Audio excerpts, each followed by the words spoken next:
Rules of how to behave with justice in a situation of family disruption. As we have seen, the family is an institution that may be prone to suffer from quarrels from time to time between husband and wife. It may be that one party or both are to blame. Such discord between the two spouses may lead to separation or divorce. When it is anticipated that the conflict may lead to such an end, a judge may be called in to intervene. This magistrate may appoint two arbitrators to try to reconcile the spouses. However, in such an instance, the following steps should be taken before a magistrate is brought in. 1. Admonition. The husband warns his wife that she must stop her errant behavior for the sake of the family's best interests. If this proves fruitless, he may proceed to the next step. 2. Dissociation. This means abstinence from sexual contact, although both parties sleep in one bed. In this situation, the husband sleeps with his back turned to his wife. However, he should continue to maintain all other normal relations outside the marriage bed. If this second measure does not work, he may resort to the third step, which is beating. 3. Beating. This is similar to what is termed today as a sharply worded protest. So what sort of beating is this? Prophet Muhammad says, "Damned is he who strikes the face." He also says, "Do not beat her on the face. Do not use foul language, and do not forsake her except in bed." What is the instrument used in beating? Ibn Abbas says, if a man decides to reprimand his wife, he may hit her with a small stick used for cleaning the teeth. This is similar to a toothbrush. The beating should not be painful or violent. This practice is strictly for the purpose of more strongly cautioning the wife to change her behavior and get well again, so that stability and family harmony may return to the family life. As to those women you fear disloyalty and ill conduct, admonish them first.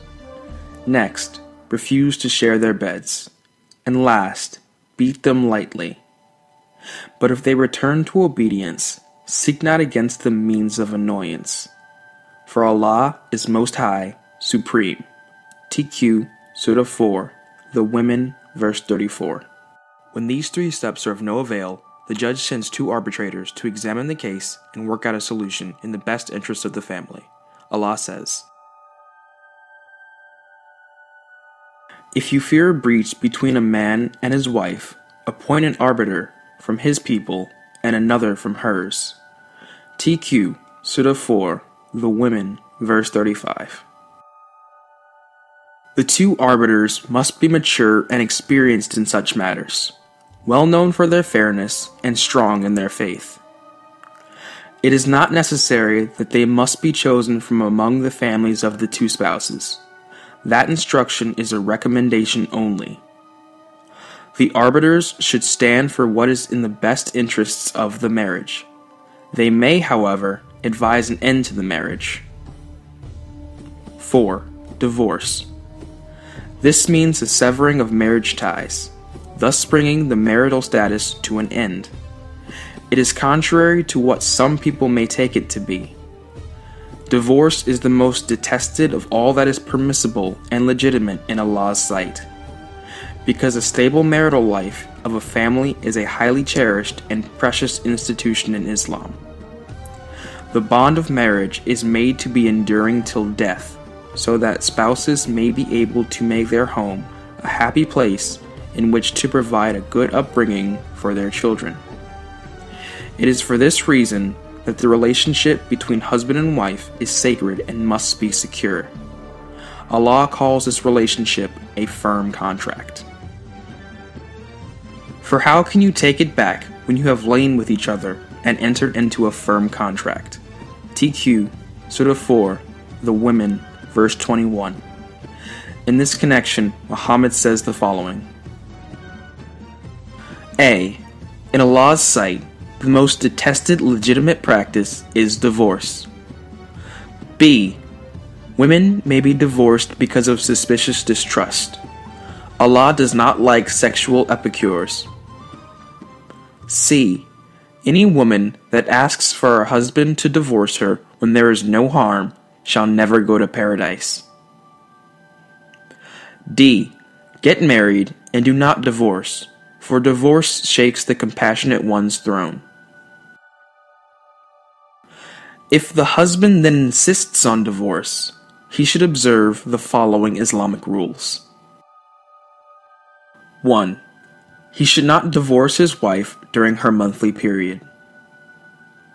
2. It should be when the period is over. 3.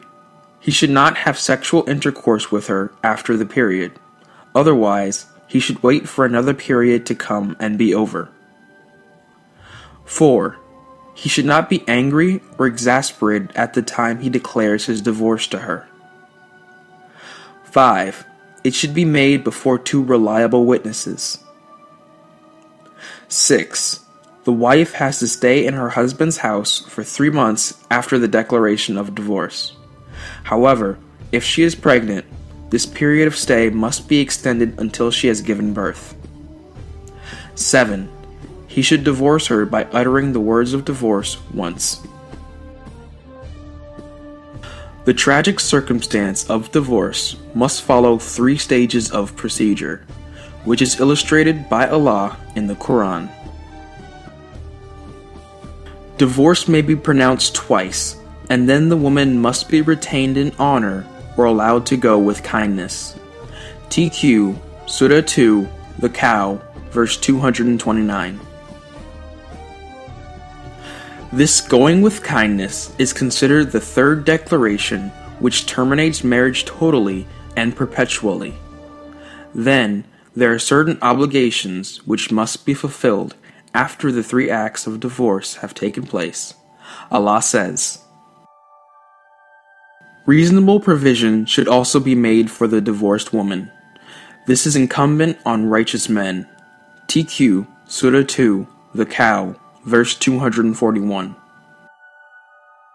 This provision is estimated as half the dowry given her at the marriage contract. Added to that is what Abu Hanifa says.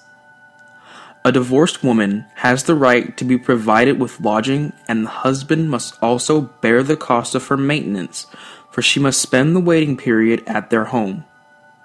This cost of maintenance is regarded to be a debt to be paid by the husband to the wife as from the day of divorce. This debt needs no mutual consent or a judge's verdict, nor does it end or is forfeited except by payment or remission, release. On the other hand, if a woman believes her husband is derelict in his marital duties by neglecting, oppressing, or maltreating her, she has the right to sue him before a judge, who will admonish him to desist. If the husband, however, does not give way or respond, the judge will give a verdict compelling the husband to pay his wife the cost of maintenance and permit her to disobey him, even to the point of allowing a separation. If these measures come to no avail, the judge will chastise the husband in any manner that might bring about reconciliation of both parties. If this also proves fruitless, then divorce is inevitable. Allah says, if they separate, Allah will compensate them both out of His abundance. TQ, Surah 4, The Women, verse 130.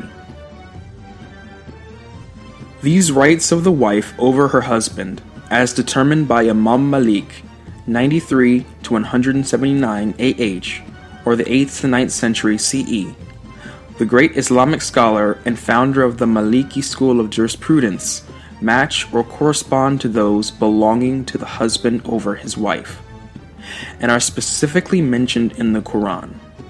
However, there is some difference in the beating administered to the husband.